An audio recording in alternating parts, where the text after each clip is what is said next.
बाबा मैं कैरम खेल रहा था, लेकिन मेरे दिमाग में एक क्वेश्चन आ रहा है। मेरे को ये समझ नहीं आ रहा स्ट्राइकर का वजन ज्यादा क्यों होता है कैरम कॉइन से। Good question dude.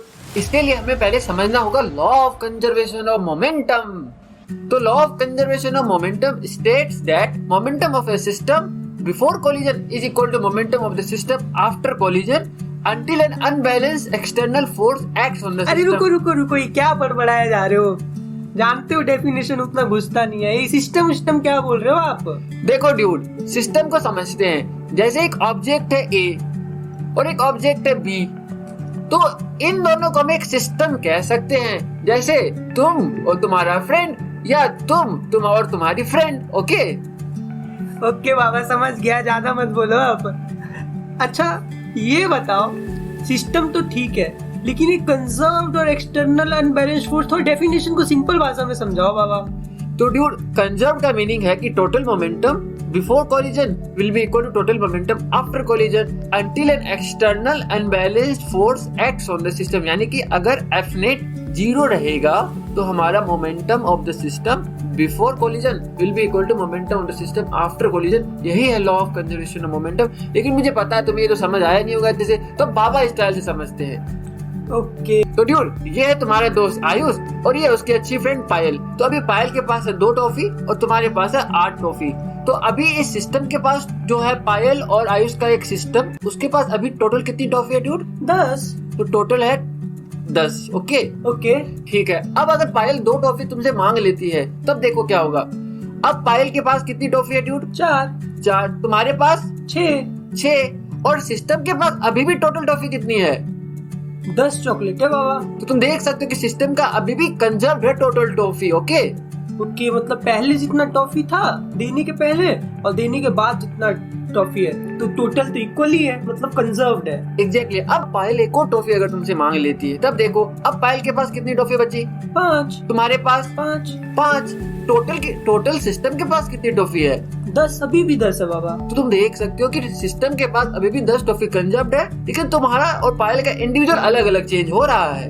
ओके तो अब यही है law of conservation momentum dude, कि total momentum of the system will remain conserved. यानी कि momentum before collision equals to momentum after collision. Okay वाह, मस्त चीज बताया आपने। तो ड्यूड, अब देखो, एक है एक शैतान दोस्त तुम लोगों का जो एक टॉफी चोरी कर लेता है। तो कुछ ऐसा ही होता है अनबैलेंस्ड फोर्स। अगर तुम law of conservation of momentum को फिर से देखोगे ना, वहां पर हमने एक कंडीशन रखी है। देखो कंडीशन वो ये है dude, until an external unbalanced force acts on the system. अगर अनबैलेंस्ड फोर्स एक्ट करता ना ड्यूड, तो तुम्हारी कुछ टॉफी चोरी हो जाती। इसका मतलब है कि कुछ मोमेंटम लॉस हो जाता। इसीलिए हमने ये कंडीशन भी रखी है कि until an external unbalanced force acts on the system, हमारा मोमेंटम कंजर्व रहेगा। जैसे कि अगर तुम जब कैरम खेलते हो तो फ्रिक्शन एक अनबैलेंस्ड फोर्स है यहाँ पर, जो कि यहाँ पर मोमेंटम को थोड़ा रिड्यूस कर देता है, हमेशा कंजर्व नहीं रहेगा।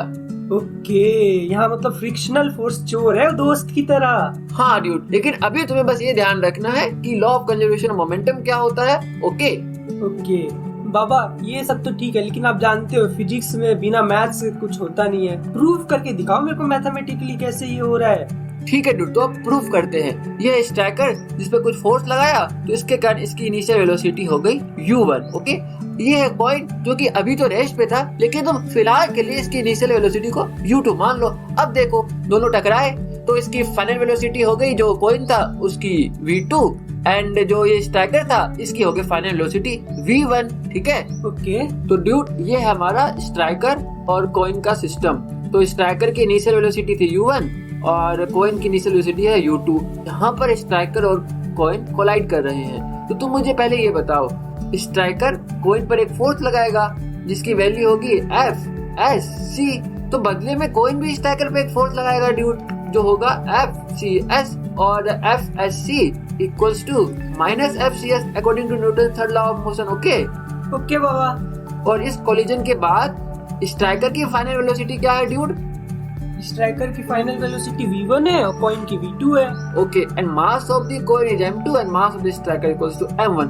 तो अब मुझे इसको लिखने में हेल्प करो dude. FSC equals to F minus CS। तो अब बताओ FSC को हम कैसे लिख सकते हैं? तो ड्यूड FSC है force by striker on the coin, तो इसको कैसे लिख सकते हैं ड्यूड बताओ? को लिख सकते हैं MA तो मास ऑफ कॉइन m2 था और एक्सेलरेशन हो जाएगा final velocity minus initial velocity v2 minus u2 divided by t।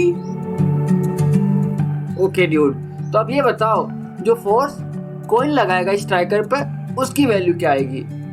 Okay, तो उसका हो जाएगा मास ऑफ स्ट्राइकर और m1 है जो कि, और एक्सेलरेशन उसका m1 हो जाएगा फिर into v1 minus u1 divided by t, ये स्ट्राइकर का हो जाएगा। ओके ड्यूड, तो यहाँ पे ध्यान रखने की बात ये है, ये जो कोलिजन का है ना अजम्पशन, वो ये कि t टाइम तक दोनों आपस में टकराए हुए थे। ओके ठीक है, तो न्यूटन थर्ड लॉ क्या कहता है dude? FCS equals to F minus SC। हाँ, जितना फोर्स स्ट्राइकर कॉइन पे लगाएगा उतना ही कॉइन पे स्ट्राइकर पे लगाएगा ऑपोजिट साइड में। सही है बाबा। तो पीछे की इक्वेशन से हम यहाँ पर वैल्यू सब्स्टिट्यूट कर देते हैं। तो ड्यूड हमने FCS और FSC की वैल्यू लिख लिया। अब t को t से कैंसिल कर देते हैं, तो ये कुछ ऐसा दिखेगा ड्यूड। देखो m1 v1 minus m1 u1 equals to m2 v2, आगे यहाँ पे माइनस साइन आ जाएगा, प्लस m2 u2। ओके, अब इसको रीअरेंज कर लेते हैं dude. m1 v1 plus m2 v2 equals to m2 u2 plus m1 u1। कुछ ध्यान से देखो ड्यूड, ये क्या है? ये तो momentum of striker end momentum of उसका कॉइन दोनों का सम है। आफ्टर कोलिजन है ये। हाँ ठीक है। और ये क्या है ड्यूड? ये बिफोर कोलिजन दोनों का मोमेंटम। तो तुम क्या देख रहे हो? Momentum of the system before collision equals to momentum of the system after the collision. अरे वाह, ये तो मैथमेटिकली भी पूरा प्रूव हो गया बाबा। यस ड्यूड, ये लॉ ऑफ कंजर्वेशन है, ये हमेशा वैलिड है। ओके, ये खतरनाक था यार। तो ड्यूड तुमने law of conservation of momentum derive तो कर लिया है। अब तुमको पता है, अगर मैं तुमको स्ट्राइकर की इनिशियल वेलोसिटी दे दूं और कॉइन की इनिशियल वेलोसिटी और कॉइन की फाइनल वेलोसिटी, तुम स्ट्राइकर की फाइनल वेलोसिटी बता सकते हो कितनी आएगी? सच्ची बाबा? यस ड्यूड, तो कैलकुलेट करते हैं। यहाँ पर ये ध्यान रखना ड्यूड, ये एक स्ट्रेट लाइन के अलोंग हो रहा है जो भी हो रहा है। तो हम मोमेंटम कंजर्वेशन जो भी पढ़ रहे हैं ना, जैसे हमने मोशन अलोंग स्ट्रेट लाइन पढ़ा था, वैसे ही हम लोग अभी जो भी कंजर्वेशन पढ़े सब स्ट्रेट लाइन के अलोंग हो रहा है। इसके बारे में ज्यादा डिटेल में तुम अपने हायर क्लासेस में पढ़ोगे। और एक और बात, मोमेंटम एक वेक्टर क्वांटिटी है, हम यहाँ पर अपवर्ड डायरेक्शन को पॉजिटिव ले रहे हैं। ओके, अब मुझे बताओ, इसका कैलकुलेशन बताओ कि final velocity of the striker क्या होगा। अब ठीक है, पहले मोमेंटम बिफोर निकालते हैं। तो मोमेंटम बिफोर क्या हो जाएगा? m1 u1 plus m2 u2। तो m1 क्या है? 0.02 kg और u1 है 2 मीटर पर सेकेंड प्लस m2 है कॉइन का मास 0.01 kg और u2 है 0 क्योंकि रेस्ट में था इनिशियली। ठीक है, इसको कैलकुलेट करते हैं। तो ये हो जाएगा 0.04 kg मीटर पर सेकेंड। ये हो गया इनिशियल मोमेंटम। तो अब मोमेंटम आफ्टर निकालते हैं। ये हो जाएगा m2 v2 plus m1 v1। तो m2 है 0.01 kg इंटू v2 है 3 मीटर पर second final velocity of coin plus m1 है 0.02 kg और v1 जो कि अपन को निकालना है, तो इसको v1 ही रखेंगे। तो ये कितना हो जाएगा बाबा? 0.04 equals to momentum after collision as well, क्योंकि law of conservation of momentum तो एप्लीकेबल है। तो ये हो गया 0.002 v1। अब यहाँ से बताओ 0.002 v1 equals to 0.04 minus 0.03 equals to 0.01। Okay, तो v1 कितना आ गया dude? v1 equals to 0.5। Yes dude, तो ये आ गया 0.5 मीटर पर सेकेंड। समझे? मतलब जो स्ट्राइकर का फाइनल वेलोसिटी है 0.5 मीटर पर सेकेंड है। और पॉजिटिव आ रहा है, इसका मीनिंग क्या हुआ ड्यूड? पॉजिटिव आ रहा है मतलब ऊपर जाएगा। हाँ, स्ट्राइकर भी इसी स्पीड के साथ ऊपर जाएगा जो कि है 0.5 मीटर पर सेकेंड। समझ गया। तुम्हें पता है ड्यूड, मोमेंटम कंजर्वेशन गन पर भी हम महसूस कर सकते हैं। जैसे ही गन एक बुलेट फायर करता है तो तुमने फील किया होगा कि जो गन मैन है उसके शोल्डर पे पीछे की तरफ एक धक्का लगता है, क्योंकि जो गन है वो भी पीछे की तरफ रिकॉइल करती है। उसको हम recoil velocity of the gun कहते हैं ड्यूड।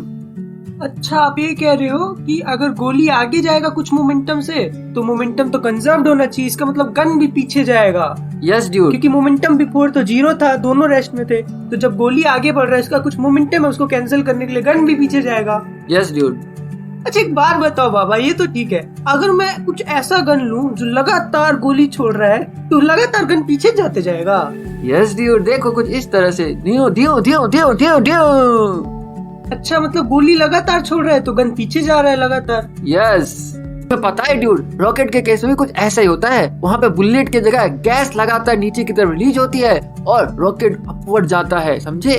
ओके, मतलब गैस नीचे की ओर जा रही है तो मोमेंटम कंजर्व करने के लिए रॉकेट ऊपर की तरफ जाएगा। हाँ ड्यूड, लेकिन इसकी कैलकुलेशन थोड़ी कॉम्प्लेक्स है जो कि अभी हम नहीं पढ़ सकते।